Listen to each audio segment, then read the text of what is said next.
Narrative. It was just after midnight on a freezing Alaskan night, October 12, 1982. In a small house in the remote town of Kodiak, the red phone rang. Not many people in America had a phone like this. It wasn't for family. It wasn't for friends. It was a direct, secure line. A hotline. And on the other end was the United States military. The man who answered was Mayor Don Mahler. And what he reported in the next 60 seconds would set in motion a chain of events so bizarre, it reads like a bad thriller. He reported a hostile incursion on American soil. An invasion. Lives were at stake.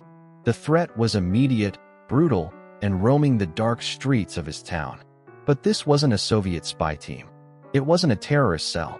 The invaders that had thrown an entire American community into a state of siege were Kodiak Island's own original residents. This is the true story of the night a town went to war with itself. The night of the Kodiak Bear Uprising. To understand the panic, you have to understand the place. Kodiak Island, Alaska. It's not just remote, it's a world apart. A rugged, beautiful, and brutally unforgiving island where the wilderness doesn't just surround the town, it presses in on it. The ocean on one side, impenetrable forests and mountains on the others. And in those forests lives the largest terrestrial predator on Earth, the Kodiak brown bear. A bear that can stand over 10 feet tall, weigh more than a small car, and possesses a raw power that commands a primal fear. Here, humans are guests. The bears are the landlords. For generations, a tense, respectful truce held. But in the fall of 1982, that truce was about to shatter. The spark was a tragedy. A local man, a 56-year-old hunter and fisherman named Roy Randa, was found dead near his campsite. The scene was horrific. The evidence was unmistakable. He had been killed by a bear. And not just any encounter. This was a predatory attack. This fact is crucial. Most bear attacks are defensive. A mother protecting cubs, a bear startled on a trail. But a predatory attack, that's different. That's when the bear sees you as food. The news spread through the small community of 6,000 people like an electric shock. Fear, which was always a background hum in Kodiak, suddenly became a deafening roar. If a bear was hunting humans, nowhere was safe. Not your backyard. Not the road to the school. The invisible line between town and wilderness had been crossed. And in the minds of the people, that meant the bears were coming in. In our age of social media, misinformation spreads at light speed. In 1982, it spread at the speed of gossip, landline phones, and CB radios. And on Kodiak Island, that was fast enough. Whispers became stories. Stories became facts. Another attack was imminent. A bear was stalking the school bus route. A sow with cubs was seen in the city dump, and she was aggressive. The normal, healthy fear curdled into something darker, full-blown panic. People began arming themselves not just with rifles, but with shotguns and pistols for a trip to the grocery store. Parents kept their children indoors. Every shadow in the alley, every rustle in the bushes was a bear. The town was under a psychological occupation, and the pressure on the town's leaders, Mayor Don Mahler and the police chief, was becoming unbearable. They had to do something. They had to show control. So, they reached for the most dramatic tool in their box. On October 14th, Mayor Mahler made it official. He stood before the press and declared a public safety emergency. The language was deliberate and severe. He authorized the police to remove any bear deemed a threat within city limits. But more importantly, that declaration activated protocols. It sent a signal up the chain of command. Because Kodiak wasn't just any town. It was a strategic port, home to a major Coast Guard base and a key fisheries hub. Its security was linked to national security. And this is where our story takes its wild, almost surreal turn. Mayor Mahler had that red phone, the direct line to the North American Aerospace Defense Command, NORAD. His call wasn't to request fighter jets, but it was to report a severe, ongoing civil emergency that could impact strategic assets.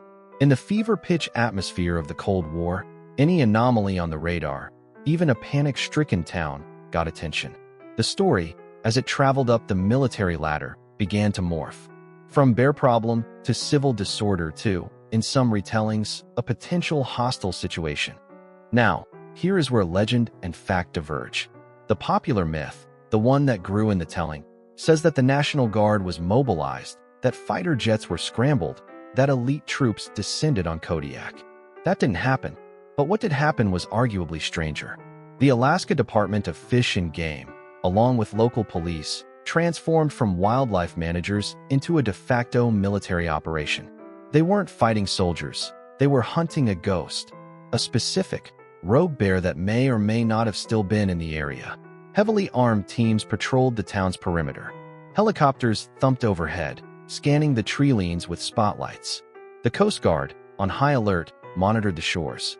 For the residents, looking out their windows at this show of force, the message was clear. The authorities have lost control. The war is on. It felt like an invasion because the response mirrored one. The enemy was just invisible. And then, they found a bear. On October 16th, a large male brown bear was spotted near the town's garbage dump, a place bears frequented. It was deemed aggressive in its behavior, likely just a bear being a bear near an easy food source. But in the climate of fear, any bear was the bear. The order was given. The bear was shot and killed. There was a collective, tense sigh of relief. The monster was dead. The threat was over. But was it? The biologists who performed the necropsy could not definitively link this bear to the killing of Roy Randa. The evidence wasn't conclusive. They may have killed a threat. They may have killed a scapegoat. They may have simply performed a ritual sacrifice to appease the gods of fear. The real killer might have wandered back into the vast, untrackable wilderness of Kodiak Island, leaving a town forever changed in its wake. The emergency was lifted. The patrol stood down. The red phone went silent. But Kodiak was not the same. The Bear Panic of 1982 left deep psychological scars. It exposed the fragile illusion of human dominance over nature. It showed how quickly civilized order can unravel when faced with a primordial fear. The community was divided between those who felt the drastic action was necessary and those who saw it as an overreaction, a betrayal of the island's delicate balance. The event forced a complete overhaul of bear safety and garbage management protocols in Kodiak.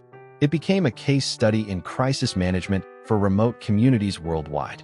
How do you govern when the threat isn't geopolitical, but biological? When the enemy isn't across a border, but in your own backyard? In the end, the true story of the Kodiak Bear Uprising isn't about a bear. It's about a virus called fear. It's about how a single, tragic event can infect the mind of an entire community, distorting reality, amplifying rumors into certainties, and transforming neighbors into soldiers in a war against their own environment. The invasion wasn't led by claws and teeth. It was led by adrenaline, imagination, and the desperate human need to control the uncontrollable. The town didn't arm itself against the wilderness. It armed itself against a shadow cast by its own terror. Kodiak's story is a timeless parable. It asks us, in our modern world, with our own constant feeds of alarms and threats, what are the bears we are preparing to fight? And how often are we, like Kodiak, simply pointing our weapons at the monsters we've created in our own minds? That red phone in Kodiak is likely gone, but its echo remains. A reminder that the line between civilization and chaos is always thinner than we think. That sometimes, the most dangerous invasions don't come from across oceans or borders. They come from within our own hearts and minds, fueled by the dark. Wild things we fear are lurking just outside the light. If you found this journey into the psychology of panic compelling, if you want more stories about the moments when reality cracked and human nature was laid bare, make sure you are subscribed. Hit the bell so you don't miss our next deep dive into history's forgotten chaos. Let me know in the comments. Have you ever experienced a collective panic? What's the modern equivalent of the Kodiak bear in our society today? Thanks for listening. Stay curious, and maybe keep a light on in the dark.